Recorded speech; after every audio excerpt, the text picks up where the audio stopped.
What your found? Keeping God first in life? Hope so. Doing three really creepy horror stories.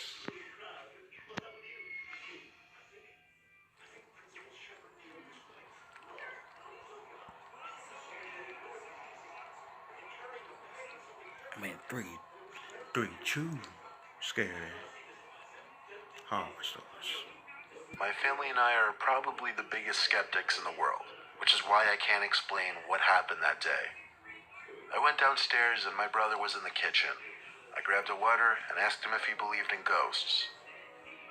He shook his head, but told me a story about something that he thinks may seem paranormal. Then I looked at him and asked, "Did you ever try to scare me when I came home from school?" I planned on asking that question to follow with my story. "Once," he said. Somehow that calmed me down, and I wasn't going to bring anything else up because I thought it was some kind of closure. He continued by saying, "But all I did was shoot a Nerf gun bullet at you while you were on the computer." I wish he didn't say that.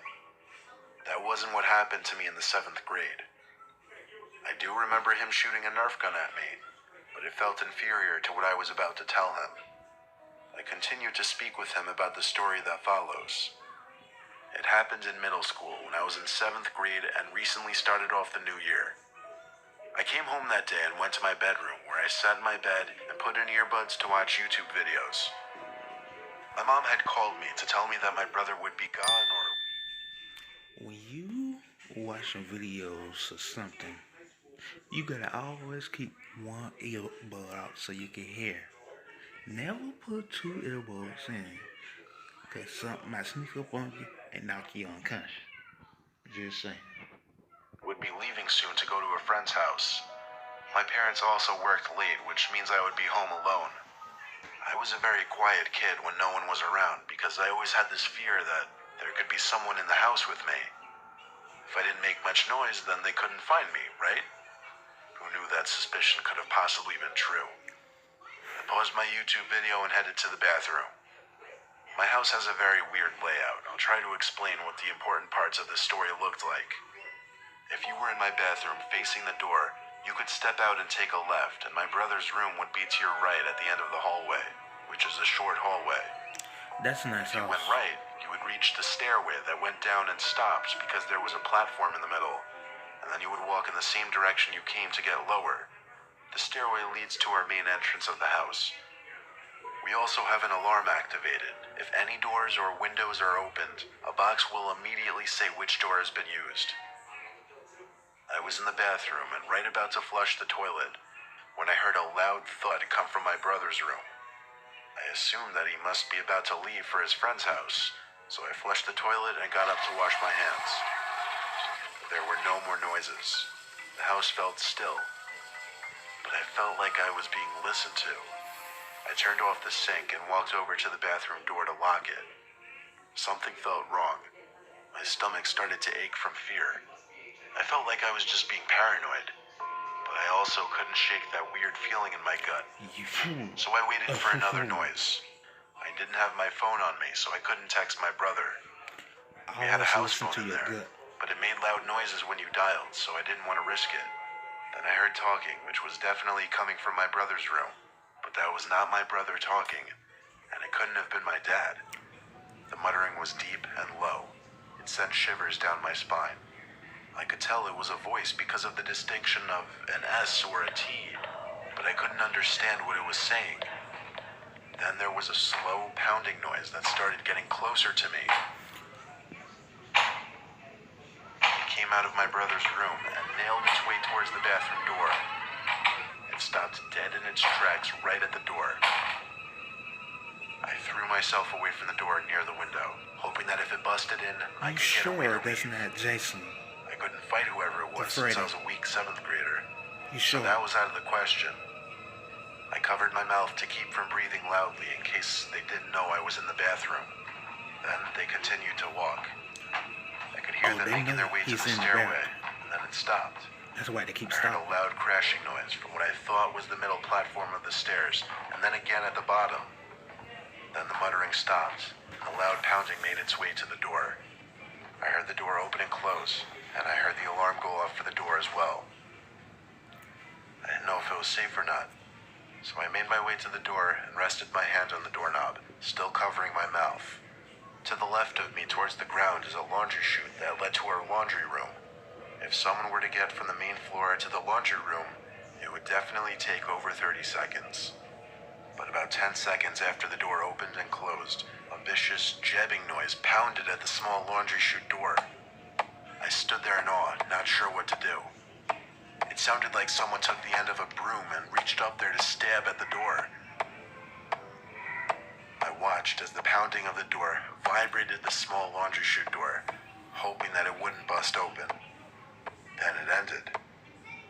I waited in the bathroom for what seemed like an eternity, and then quietly crept to my room to call my parents. No one picked up, so I waited for them to get home and held my door handle to make sure no one could get in, since I didn't have a lock on it.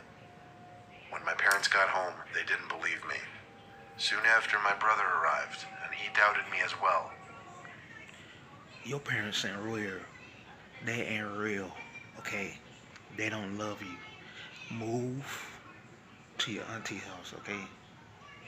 Because your parents, if they was really true parents, they would believe you, would believe what happened. I would have moved far away, okay? Bump that. Telling this again to my How brother you made his believe mouth that? drop. He continued to tell me that he used to hear things come from the attic that used to open up in his bedroom. I be like, bruh, I will why you honestly didn't tell never me? forget that day. Me and my brother can't figure out who or what that was, and I try not to think too hard about it either. I still don't quite know what happened, and I may never know, but I want to.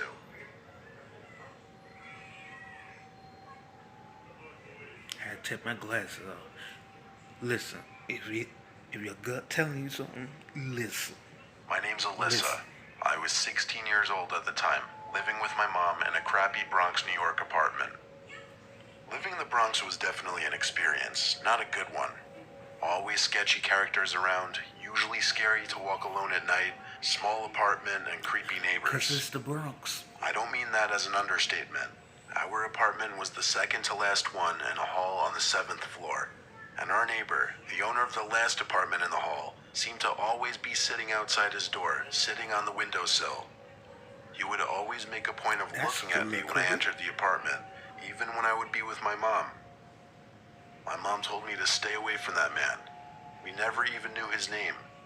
He was a black man in his 60s, very little hair left, but his remaining hair was gray. He always had the same emotionless expression on his face when he looked at me. And then one day, Creeped it out 'cause started. he was a black man. Every time I would see him in the hall, he would say hi to me, but he'd call me by my name to make it even creepier. I wasn't exactly sure how he got my name, but I never asked. There was one night that my mom was working the night shift, so I'd be home alone all night. How does man know I your came name? home at like 9 p.m., and the neighbor was as usual sitting on that windowsill as if he didn't have anything going on in his life. Because he's As I waiting unlocked for the you. door, this time instead of saying hi to me, he asked me if my mom was working tonight. Don't answer Here's the where I question. look back and cringe because of my own stupidity, because I foolishly nodded yes. He didn't say anything after. Listen, you should have said, no, she off tonight because she got a hot date, okay? You know, said, I got a new stepdaddy. Just moved in, okay? He's real buff, and he just came from jail for cell block 88, okay? And he be ready for whatever if somebody come in the crib. So that's all I got to say to you, bruh. That, he just slowly nodded his head. I didn't say anything else either. I simply walked inside and shut the door. I had enough of his creepy ass for one night. Basically, after getting home, I just washed up a little bit. I had a snack, did laundry, and took a shower. As I was in the shower, I heard a weird rumbling noise. It was a pretty concerning noise, but I couldn't even begin to try and pin out what it could have been. I got out of the shower after hearing it because I was concerned someone might have been in the apartment. I heard a similar noise outside of the bathroom. It seemed to come from my bedroom. I threw on the clothes I had in the bathroom and searched my entire room. I couldn't find a person, but while searching my room, I saw an ever so tiny hole in the wall. I got closer to feel it and look at it. Then I got down on my knees to look through it, and when I saw what was on the other side, I fell backwards because of how scared I was of what I saw. It was someone's eye. Someone was actually looking through that hole from the other side. Then I realized this wall separated our apartment from the creepy neighbor's apartment. Then I had a sudden realization of what that sound I heard in the bathroom must have been. I ran back to the shower and felt all around the wall until I found another hole, identical in size from the one in my room. The neighbor drilled these 2 holes, maybe even more, to spy on me. I called my mom and told her, and as I was on the phone with her, there were knocks on the apartment door. It was the neighbor, and he kept yelling, "Open the door right now. I didn't drill those holes." My mom freaked out and told me to call the cops, and she'd try to get home ASAP. One good thing about the Bronx, police response time is fast. There were cops at my apartment door in under 5 minutes. My mom was home half an hour later. My mom pressed charges for stalking, invasion of privacy, and criminal mischief. The apartment building also evicted the man and patched up the holes at the man's expense. He's a peeker. A peeker.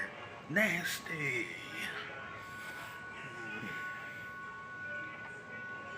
I'll never forget the time my friend Hal and I went camping. Hal is an All he has said is camping. And all I had to see in that picture, you automatically know something finna go down. Something bad. nature lover, so he's always going out on these camping trips. One time I decided to come along and see what it was about. He went with his at-the-time girlfriend Maya. I received a last-minute invitation. We carpooled together and arrived to the destination 3 hours later. Hal doesn't believe in going to campsites because it doesn't give the real camping experience when you're surrounded by other people, so he took us to some random dirt trail off some dead road that he seemed to know about. He drove down this dirt road in the woods for a couple minutes until he seemed to be content with where we were. Then he put the car in park. It was such an inconspicuous place to stop that I wasn't even aware at first that we were getting out there. Hal unloaded the trunk. Most of the stuff we brought consisted of tents, sleeping bags, food, toilet paper, and first aid equipment. Hal said he usually packed a lot lighter, but was making this an easy trip for Maya and I, whatever that meant. Once we found a good place to set up camp, Hal basically assigned us tasks. Setting up a tent was one thing I knew how to do, so Hal told me to set up the 2 tents. Maya stayed behind with me and kind of helped with the tents while also unpacking some of the supplies. Hal went off to find dry firewood.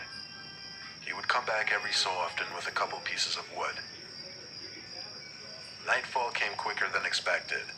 Thankfully, Hal had collected enough wood by then to start a nice fire, and the tents were pitched. We sat by the fire, drinking and reminiscing about old memories, most of which Maya was not in the picture for.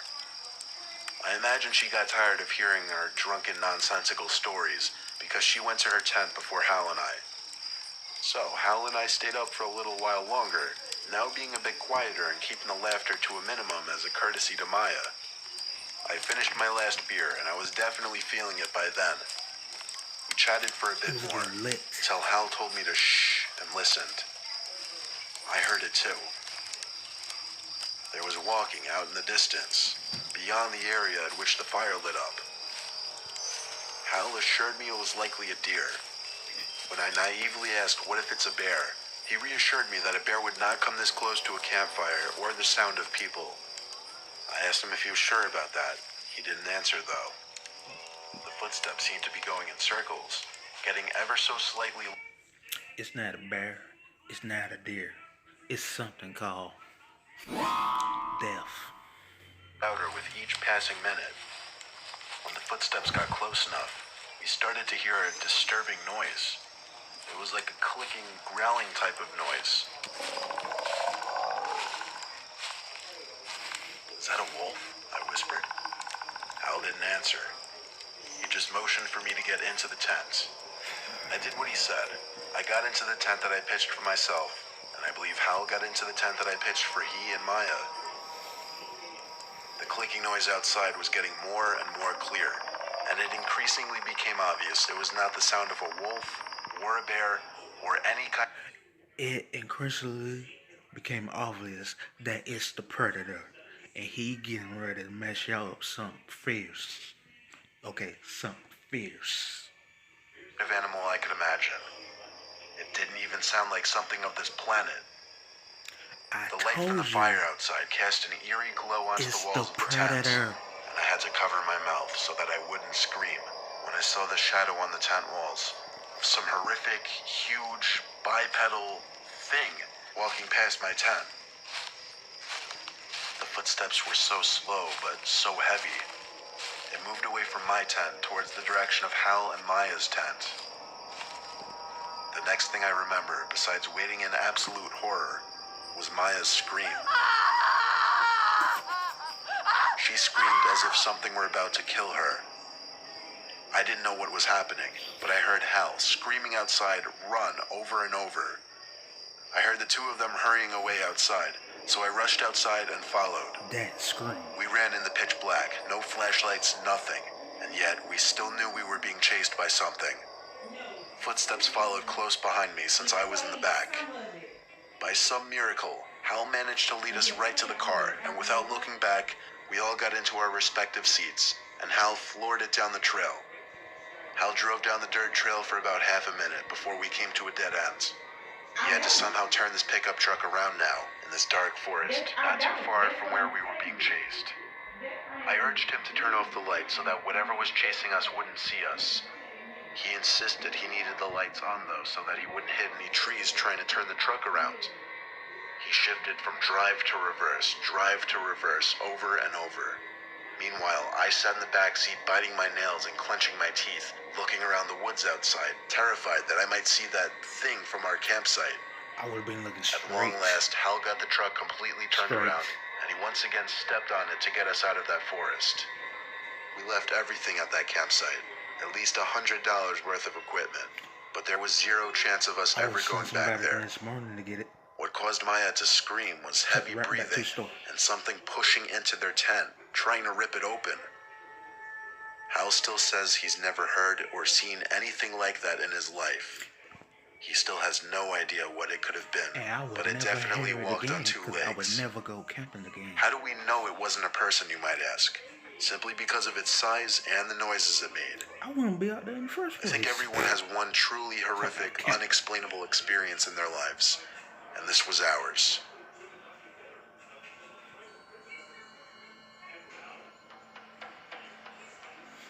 Ooh. That one gave me chills. See, that's why I have never, ever been camping. And the second one, that peeper, that was creepy. That was creepy. Imagine you taking a bath and you hear something like, and you look and you see an eye looking at you. Boy, whew, talking about I will pee all over myself. I run up out of there. That's just nasty. And the last one, that was Bigfoot. That was Bigfoot. You cannot tell me that was not Bigfoot. If that wasn't Bigfoot, it was Predator. It was either one. Either one. So till next time, y'all stay safe in these streets, okay? Y'all stay breezy. Take it easy. I'm out in 5, 4, 3, 2, 1. Whew, that last one, boy, oh my goodness. That's why I do not go camping.